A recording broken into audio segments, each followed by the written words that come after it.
जिसने अपना परिवार पूरा देश की सेवा में लगा दिया, आदरणीय बिंदा दीन पासी जी। वीरा पासी अमर रहे, वीरा पासी अमर रहे। अब मैं चाहूंगा कि हमारे नेता, हमारे मार्गदर्शक और बहुजन समाज की आवाज बन करके उनके न्याय की लड़ाई जो लड़ रहे हैं, माननीय राहुल गांधी जी आए और अपनी बात रखें।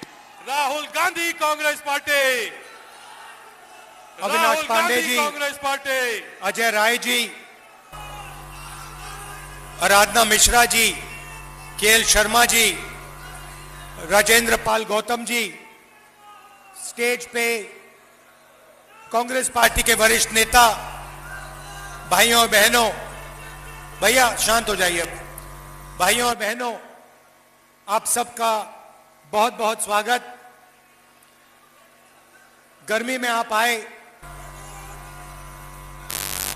बात सुनने आए, इसके लिए दिल से आप सबका धन्यवाद करता हूं। वीरा पासी जी के याद में ये फंक्शन है।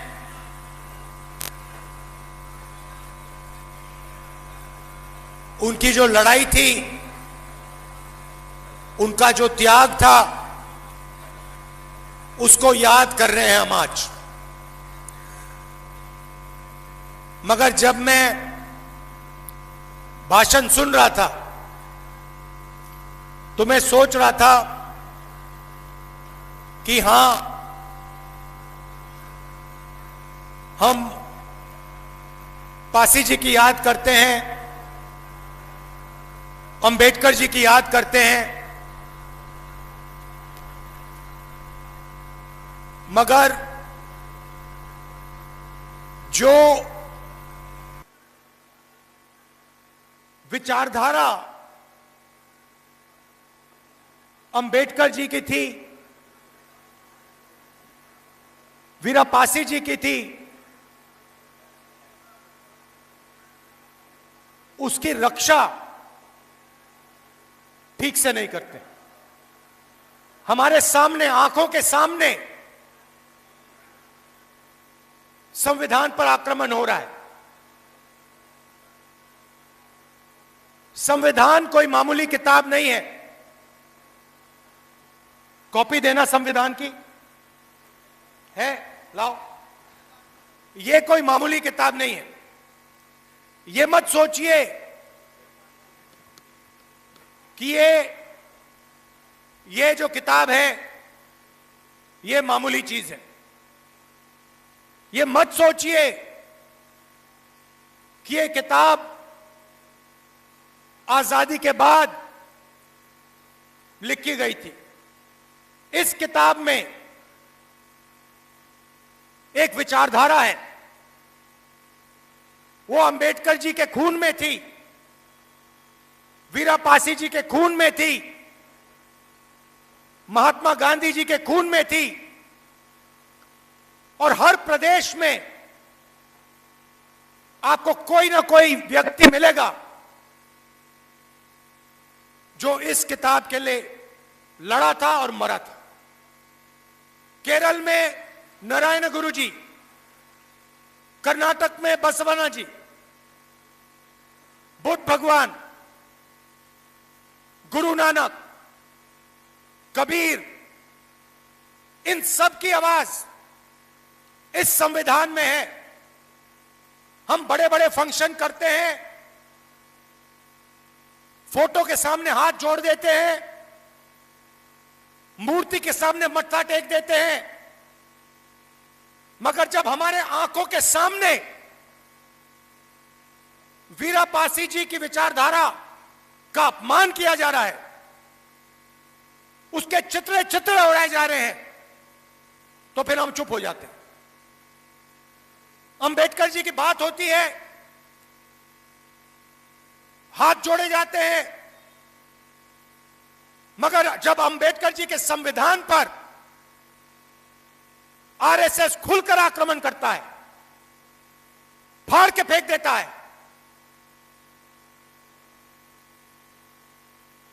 बिल्कुल वही लोग जो अंबेडकर जी की मूर्ति के सामने जाके मत्था टेकते हैं, वही लोग अंबेडकर जी की विचारधारा को भूल जाते हैं।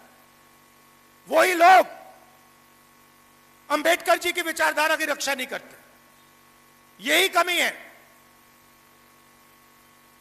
मूर्ति के सामने हाथ जोड़ो, मत्था टेको, मगर जब विचारधारा पर आक्रमण होता है, जब उनके खून पर आक्रमण होता है, तो फिर उसके सामने खड़ा होना पड़ेगा।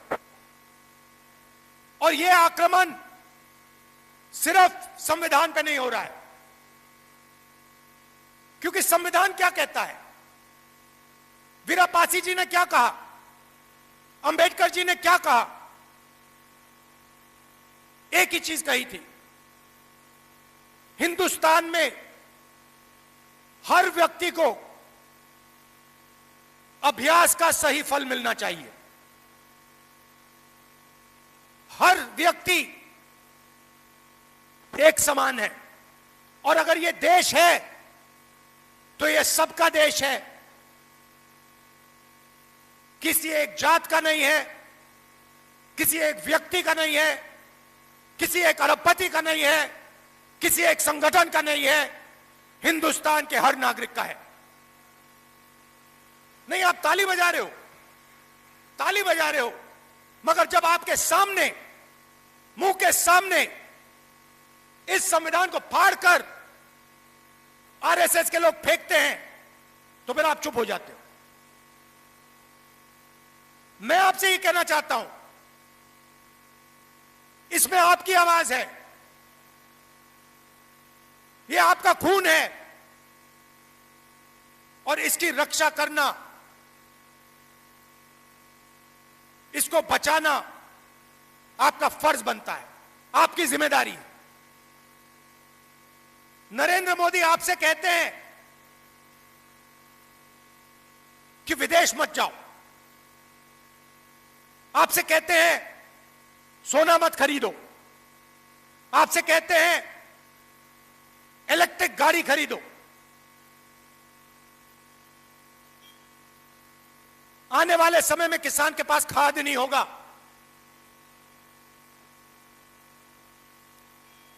आर्थिक तूफान आ रहा है, आप देखना कुछ ही महीनों में महंगाई कहां जाती है, पेट्रोल के दाम कहां जाते हैं, डीजल के दाम कहां जाते हैं, गैस के दाम कहां जाते हैं, दाल चावल के दाम कहां जाते हैं। खुल के प्रधानमंत्री कहता है सोना मत खरीदो, विदेश मत जाओ, और फिर हजारों करोड़ रुपए के जहाज में विदेश चला जाता है। आप लोग चुप रहते हो, आप लोग एक शब्द नहीं बोलते हो, और 24 घंटा प्रधानमंत्री इस पर आक्रमण करता है, वोट चोरी करता है, इस पर आक्रमण करता है, मनरेगा को खत्म करता है, इस पर आक्रमण करता है, जाति जनगणना नहीं करवाता, इस पर आक्रमण करता है, अंबानी अदानी को पूरा देश बेच देता है, इस पर आक्रमण करता है।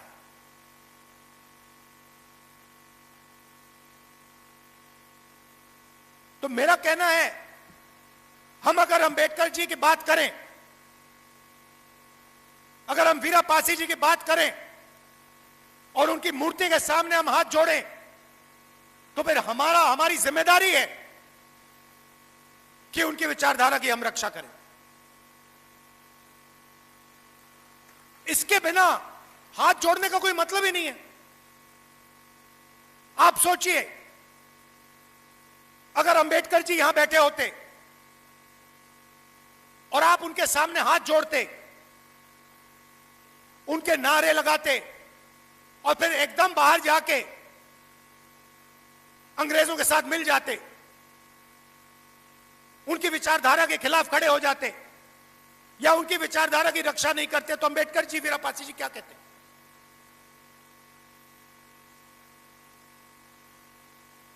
तो जब हम अंबेडकर जी की याद करते हैं, वीरा पासी जी की याद करते हैं, गांधी जी की याद करते हैं, बुद्ध भगवान की याद करते हैं, तो जिम्मेदारी, पहली जिम्मेदारी उनकी विचारधारा की रक्षा करने की। और यह मैं चाहता हूं 21वीं सदी के वीरा पासी दिखाई दें। मैं चाहता हूं 21वीं सदी के अंबेडकर दिखाई दें। मैं चाहता हूं 21वीं सदी के गांधी जी दिखाई दें। और वो कहां से आएंगे? आप में से आएंगे, और कहीं से आ ही नहीं सकते। आसमान से तो टपक नहीं सकते, विदेश से तो नहीं आ सकते। आज के युवाओं में से आएंगे। आने वाला समय बहुत मुश्किल है। मोदी जी ने क्या किया? हिंदुस्तान का पूरा धन आपके जेब में से, आपके घरों में से निकाल दिया। संविधान आपकी रक्षा करता था। संविधान कहता था कि पब्लिक सेक्टर होना चाहिए। संविधान कहता था आरक्षण होना चाहिए। संविधान कहता था जुडिशरी में न्याय होना चाहिए। यह सारा का सारा नरेंद्र मोदी जी ने, अमित शाह ने, आरएसएस ने खत्म कर दिया। संविधान कहता था कि फ्री एंड फेयर मीडिया होना चाहिए, खत्म कर दिया। आपका पैसा आपके जेब से पूरा का पूरा निकाल दिया। आपकी मेहनत का पैसा, मनरेगा बंद कर दिया, पब्लिक सेक्टर को प्राइवेटाइज कर दिया। यूनिवर्सिटी में आरएसएस के वाइस चांसलर बैठा दिए। उनको कुछ नहीं मालूम, साइंस नहीं मालूम, हिस्ट्री नहीं मालूम, ज्योग्राफी नहीं मालूम, मगर यूनिवर्सिटी चला रहे हैं। क्यों? क्योंकि आरएसएस के हैं। तो संविधान को इन्होंने खत्म कर दिया है। संविधान कहता है हर व्यक्ति के पास एक वोट होना चाहिए। एसआईआर महाराष्ट्र, हरियाणा, मध्य प्रदेश, असम, बंगाल में करोड़ों लोगों के वोट काट दिए। जो उनके लिए वोट नहीं करते उनके वोट काट दिए। तो 24 घंटा इस पर आक्रमण किया। अब सच्चाई सामने आ रही है और सच्चाई से कोई नहीं छुपेगा। यह आपकी रक्षा करता था, यह हिंदुस्तान की अर्थव्यवस्था की रक्षा करता था, यह किसानों की रक्षा करता था, यह मजदूरों की रक्षा करता था, यह छोटे व्यापारियों की रक्षा करता था। नरेंद्र मोदी ने इसको खत्म कर दिया। आपके जेब में से पैसा निकाल दिया। नोटबंदी से इसने किसानों को खत्म किया, छोटे व्यापारियों को खत्म किया, रोजगार बंद किया, और अब ईरान और अमेरिका के बीच में युद्ध हो गया।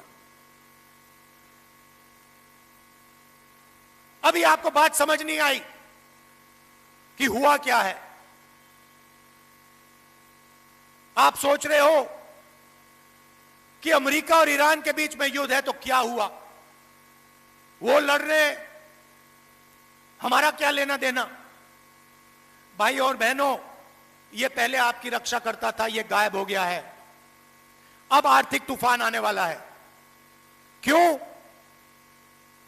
क्योंकि अमेरिका ने ईरान पर आक्रमण किया और ईरान ने हॉर्मुज स्ट्रेट को बंद कर दिया। हॉर्मुज स्ट्रेट को बंद करने का मतलब दुनिया का 20% तेल, 20% तेल का सप्लाई खत्म। इसका नतीजा आने वाले समय में महंगाई आसमान तक। आपने अपनी जिंदगी में ऐसी महंगाई नहीं देखी होगी।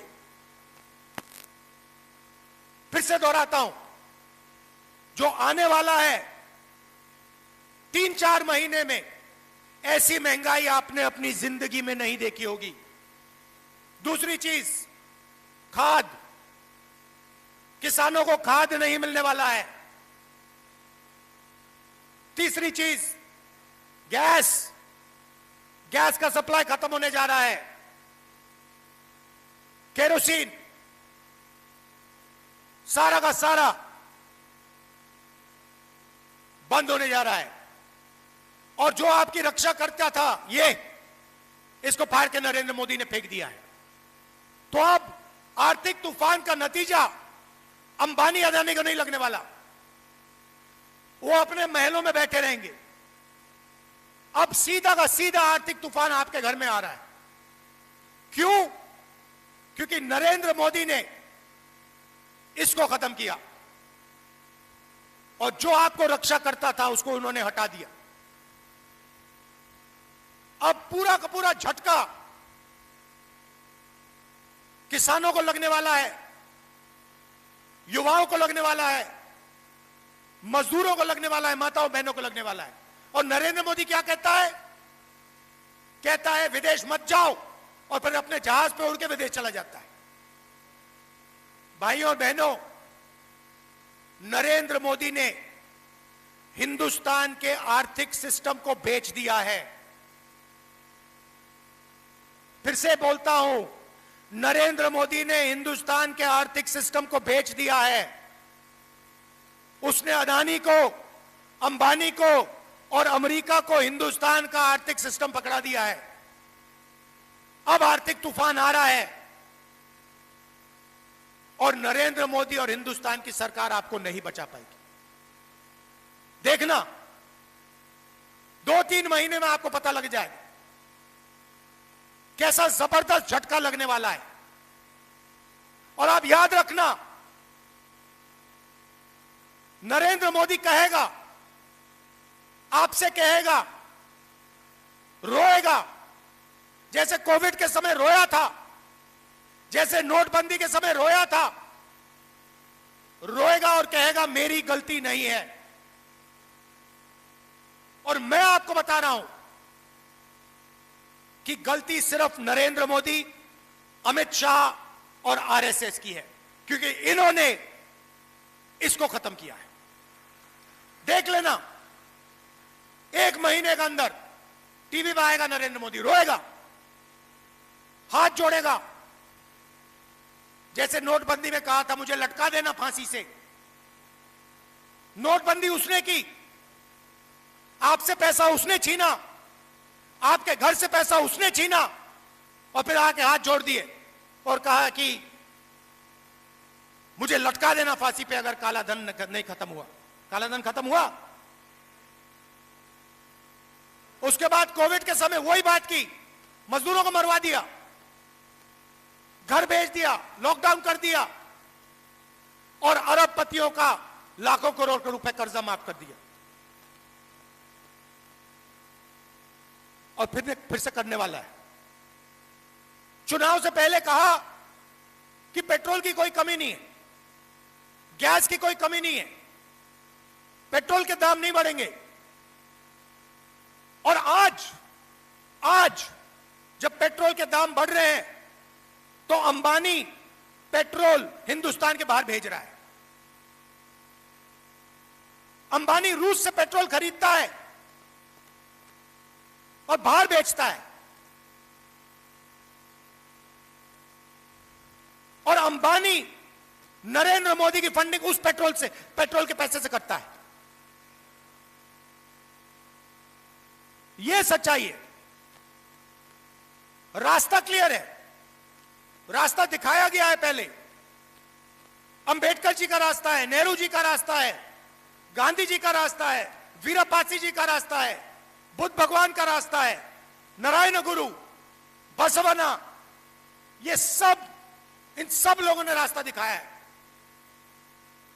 आप मूर्तियों के सामने हाथ जोड़िए, घंटों जोड़िए, मत्था टेकिए, मगर जब उनकी विचारधारा पर आक्रमण होता है तो फिर खड़े हो जाइए और पीछे मत हटिए। यही है मतलब, यही है मतलब मत्थे टेकने का, यही है मतलब हाथ जोड़ने का। नारों से कुछ नहीं होने वाला, इसकी रक्षा कीजिए। इसमें वीरापासी जी की आवाज है, उनका खून है इसमें। अंबेडकर जी की आवाज है, खून है इसमें। गांधी जी, नेहरू जी, सबकी आवाज है इसमें, सबका खून है इसमें। आवाज की और खून की रक्षा कीजिए। हाथ जोड़ने से अब कुछ नहीं होने वाला है, खड़ा होना पड़ेगा, लड़ना पड़ेगा। दिल से आपका धन्यवाद करता हूं, आप दूर दूर से आए, गर्मी में आपने बात सुनी, मगर अब जब आप घर जाओगे, जब ये आरएसएस से कार्यकर्ता आपके सामने आएंगे, नरेंद्र मोदी की बात करेंगे, अमित शाह की बात करेंगे, उनसे आप सामने उनको कहो कि आपका प्रधानमंत्री गद्दार है, आपका होम मिनिस्टर गद्दार है, आपका संगठन गद्दार है, आपने हिंदुस्तान को बेचने का काम किया है, आपने हमारे संगठन, आपने हमारे संविधान पर आक्रमण किया है, आपने अंबेडकर जी पर आक्रमण किया है, आपने वीरापासी जी पर आक्रमण किया है, आपने गांधी जी पर आक्रमण किया है। खुल के उनसे कहिए। दिल से आपका धन्यवाद करता हूं। नमस्कार, जय हिंद।